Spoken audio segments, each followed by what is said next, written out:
Hi friends, welcome to my channel. இன்றைக்கி நம்ம என்ன பார்க்க போகிறோம்னா கம்பு தோசை மாவு எப்படி அரைக்கிறத பற்றி தான் பார்க்க போகிறோம். வாங்க எப்படி அரைக்கிறதுன்னு உங்களை ஷேர் பண்ணியிருக்கேன், அதை பார்க்கலாம். அப்படின்னா ஒரு டம்ளர் கம்பு எடுத்துக்கணும். நம்ம எந்த டம்ளரில் கம்பு எடுத்தோமோ அதே டம்ளரில் வந்து அரை டம்ளர் வந்து இட்லி அரிசி எடுத்துக்கணும். இது ரெண்டையும் வந்து ஃபஸ்ட்டு வந்து நல்லா வாஷ் பண்ணி ஒரு 5 டைம்ஸ் நல்லா வாஷ் பண்ணி எடுத்துக்கோங்க. அப்புறமா என்னென்னா ஒரு அரை டேபிள் ஸ்பூன் வந்து வெந்தயம் எடுத்துக்கோங்க. நம்ம எந்த டம்ளரில் இட்லி அரிசி எடுத்தோமோ அதே டம்ளரில் வந்து அரை டம்ளர் வந்து உளுந்து எடுத்துக்கோங்க. இதையும் வந்து நல்லா ஒரு 5 டைம்ஸ் வாஷ் பண்ணி ஒரு 8 ஹவர்ஸ் வந்து ஊற வச்சுக்கோங்க.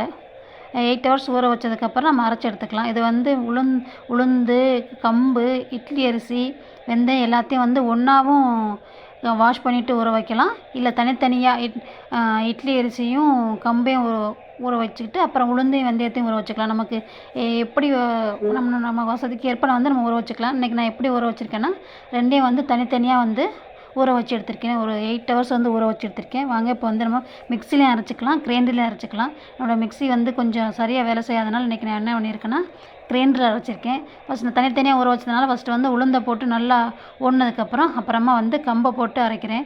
இது வந்து எந்த பதத்துக்கு அரைக்கணும்னா ஓரளவு ரொம்பவும் நைஸும் இல்லாமல் ரொம்பவும் குறப்புன்னு இல்லாமல் மீடியமான ஒரு பதத்துக்கு வந்து அரைச்சி எடுத்துக்கலாம். அரைச்சி எடுத்துகிட்டு வந்து இதை வந்து நல்லா உப்பு போட்டு நல்லா பொங்குற அளவுக்கு நல்லா மிக்ஸ் பண்ணி வைக்கலாம். இட்லி மாவு எப்படி பொங்கி வரும் அந்தளவுக்கு வந்து பொங்கி வந்துடும், சீக்கிரமாகவே பொங்கிடும். இது நவதானியம் மில்லட்னால வந்து சீக்கிரம் புளிக்கிற தன்மை வந்துடும். அது மாதிரி சீக்கிரம் புளிச்சிடும். ஒரு 6 மணி நேரத்தில் புளிச்சிடும். புளிச்சதுக்கப்புறமா வந்து நல்லா இட்லியாக ஊற்றிக்கலாம், நம்ம தோசையாக ஊற்றிக்கலாம். இட்லியை விட எங்களுக்கு தோசை தான் பிடிக்கிறேங்க. அன்றைக்கி நான் என்ன பண்ணியிருக்கேன்னா தோசை தான் ஊற்றிருக்கேன். தோசை ஊற்றி இதுக்கு என்ன தொட்டுக்க வச்சுக்கலாம்னா தக்காளி சட்னி வச்சு சாப்பிட்டோம்னா சூப்பராக இருக்கும். தோசையை பாருங்கள் எவ்வளோ மொறுன்னு வந்திருக்குன்னு, நல்லா கிறிஸ்பியாக வந்து நல்லா வரும்.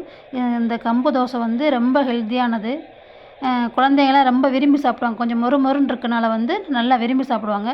பாருங்கள், என் பையனுக்கு வந்து தோசை சுட்டு தக்காளி சட்னி வச்சு கொடுத்துருக்கேன். அவன் நல்லாயிருக்குன்னு சொன்னான்.